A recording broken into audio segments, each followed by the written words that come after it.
Outro livro do Stephen King tá ganhando uma adaptação em formato de série. Esse livro em questão é O Instituto, de 2019, que eu ainda não tive a oportunidade de ler. Mas, obviamente, eu como um fã do King, assisto todas as adaptações que saem nas telas. E agora temos O Instituto, do MGM+, que, aliás, está disponível dentro da Prime Video, então depois dei uma procurada lá. Os 2 primeiros episódios acabaram de chegar. Essa minissérie vai ter 8 episódios, que vai encerrar a história do livro. E assim, por mais que os 2 primeiros episódios não tenham me empolgado tanto quanto eu imaginei que me empolgaria, ainda assim a série tem aquela vibezinha de Os Novos Mutantes, com Stranger Things, com Severance. Se eu parar pra pensar um pouco, também tem uma vibezinha de Severance. Então é uma série promissora que eu acho que pode surpreender ao longo das semanas, e eu quero falar sobre esse começo com vocês.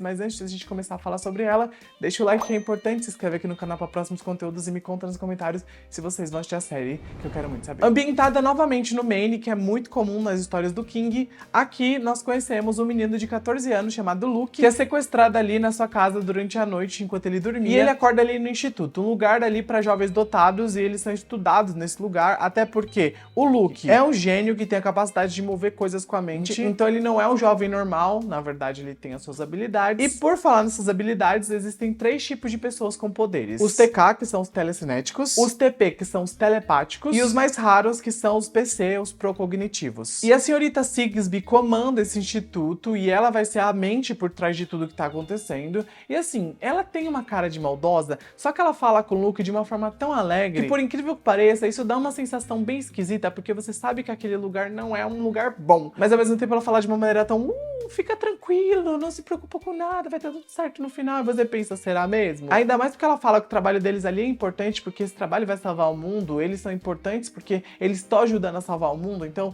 gente, fica toda uma questão na nossa cabeça quando ela fala essas coisas. E esse instituto é tipo a casa da bruxa em João e Maria, porque ele não tem regras. Então o Luke pode dormir a hora que ele quiser, pode comer as besteiras que ele quiser, pode fazer o que ele quiser. A única coisa que ele precisa fazer ali obrigatoriamente é participar dos testes sem questionar esses testes. E se ele questionar, ele vai sofrer as consequências, como por exemplo na cena que ele leva um tapão na cara ali do Tony, que é o cara que aplica a injeção esquisita nele. Injeção essa que a gente não sabe o que é, a gente só tá tipo meio curioso ali olhando quando ela é aplicada e fica tipo...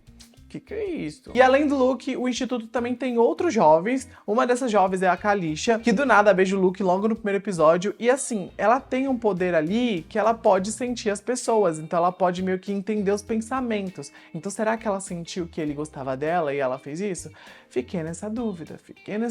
Quem sabe eles expliquem isso mais pra frente. Também temos a Aris, que é uma personagem que tá passando pelos seus últimos testes dos seus poderes, e ela vai ali pro lado de trás do instituto, que é super secreto e misterioso, e fica ali naquele mistério de o que tem ali atrás, por que que aquela é a última fase, o que acontece nessa tal última fase, porque depois dessa última fase você pode ir pra casa, segundo o que a chefe do instituto fala, né? Mas será que pode ir pra casa mesmo? Já eu falo disso. Também temos o Nick, que é um dos jovens que tá na história pra contrariar o sistema ali do instituto, e ele fala até pro Luke que ele quer encontrar uma forma de sair desse local. E claro, também temos o pequeno Avery, que chega logo no segundo episódio, e aparentemente ele vai ser o mais poderoso de todos. E assim, qual o propósito desse instituto? Por que esses institutos estão sendo feitos? Do que eles tanto querem salvar o mundo? Então, tem muitas perguntas que a gente se faz aí enquanto a gente assiste os 2 primeiros episódios, mas a grande pergunta de milhões, que eu acho que é a pergunta que vai ficar ecoando na cabeça de vocês, é: será que esses jovens realmente saem com vida desse local? Porque a chefe do instituto fala: iremos apagar a sua memória e você vai pra sua casa, então fica tranquilo. Mas depois de ver no episódio 2 ali, aquela fábrica do lado de trás do instituto, com uma fumaça preta subindo,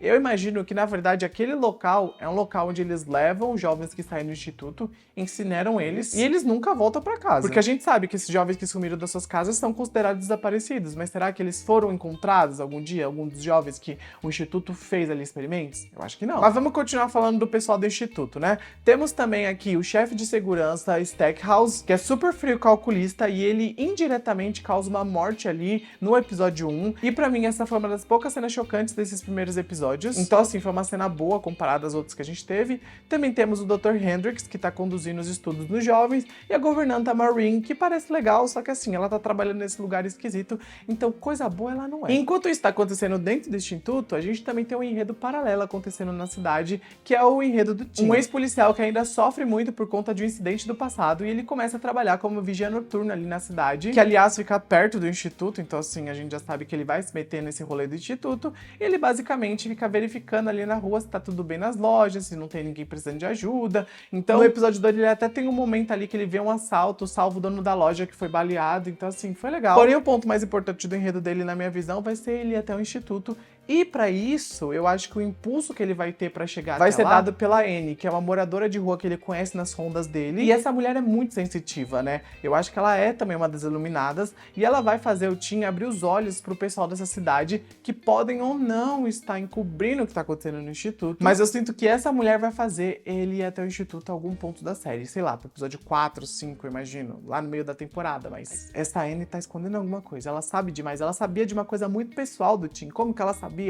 Porque ela é sensitiva, porque ele tava pensando e ela sentiu, ela, sei lá, viu, ouviu. Talvez a Annie tenha até alguma conexão com o Avery que chegou lá no instituto. Talvez eu acho que ela possa ajudar ele a controlar os poderes dele, alguma coisa do tipo. Ou talvez a Annie seja uma das jovens que já passou pelo instituto antes, porque a gente sabe que o instituto é antigo, porque o instituto não é reformado há muitos anos, então a gente sabe que o instituto existe, ó, há muito tempo ali. Então, será que ela é uma das pessoas que passou pelos experimentos do instituto, ficou lelé da cuca, virou aquela moradora de rua? E aí a gente vai descobrir no final que tem essa conexão. E assim, eu não sei pra vocês, mas pra mim o grande destaque desses 2 primeiros episódios foi o Ben Burns interpretando o Tim. Esse cara é muito obstinado e ao mesmo tempo certinho, e ele vai fazer de tudo pra ficar na linha por causa dos problemas que ele teve no passado, então ele não quer fazer coisa errada. E pra mim o Ben conseguiu nivelar muito bem essa cara de obstinado do personagem com também a voracidade dele pra salvar ali aquele cara da mercearia no episódio 2. Então foi um balanço. Então ele teve um balanço legal. E assim, enquanto ele foi um personagem bom, os vilões pra mim foram algo que não me pegaram muito. Eles até pareciam ameaçadores em alguns momentos, mas nada me empolgava tanto pra eu olhar pra eles e pensar, nossa, eles vão causar demais. Eles, na verdade, só tem cara que vão falar umas frases de efeito ao longo dos episódios e nada mais que isso. Porque, particularmente, nos 2 primeiros episódios, as únicas coisas que eles fizeram foram falar frases de efeito. E também temos o Joey Freeman, que é muito bom vivendo aqui o Luke, mas ainda nos 2 primeiros episódios ele não conseguiu muito se mostrar presente na série, sabe? Então eu não consegui me apegar tanto ao personagem, mas o ator é muito bom, isso eu não vou tirar mérito dele. De resto, a gente também tem outros bons atores aqui, mas nenhum que se destacou até agora. E por falar em não se destacar até agora, a direção também...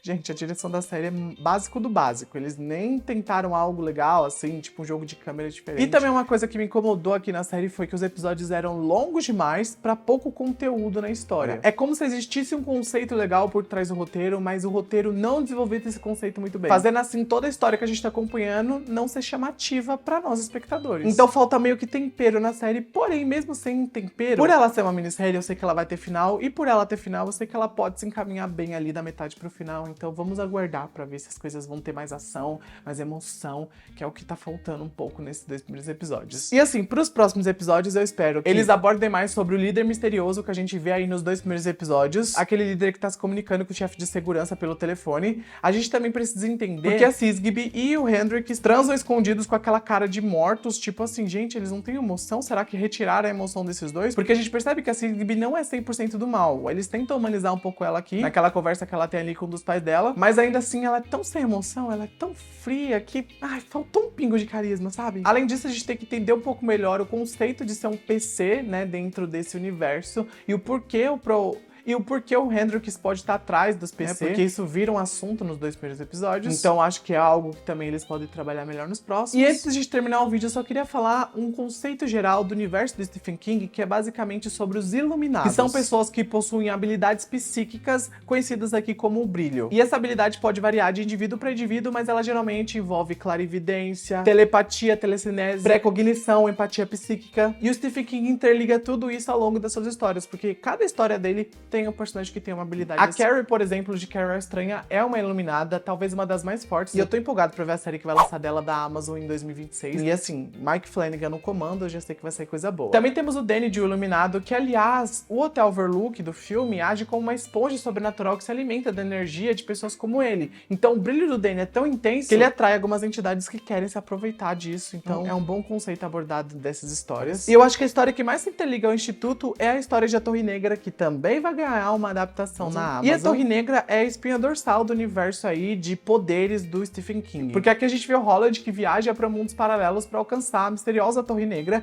e o eixo de toda a realidade tá enraizado nisso. E ao longo da jornada dele, ele vai encontrando vários personagens com habilidades psíquicas. E nessa história, eles introduzem os Breakers, que são indivíduos ali com poderes mentais bem intensos, que são ali trazidos para destruir as fundações da torre, que está conectado aos poderes dos Iluminados. E os Breakers são basicamente iluminados, e o Instituto é uma das bases que captura esses Iluminados. Então, assim, são duas histórias que indiretamente podem estar conectadas de uma forma ou de outra, mas enfim, eu nunca li a Torre Negra também. Aliás, eu preciso ler Torre Negra e o Instituto, né, porque eu fiquei muito curioso depois de fazer todas as pesquisas para esse vídeo. Mas me conta aí, vocês estão empolgados para assistir os próximos episódios de O Instituto? O que acharam desses dois primeiros? Coloca nos comentários que eu quero saber. Eu fico por aqui, e se vocês quiserem análise semanal sobre os próximos episódios, me conta nos comentários. Beijo, tchau!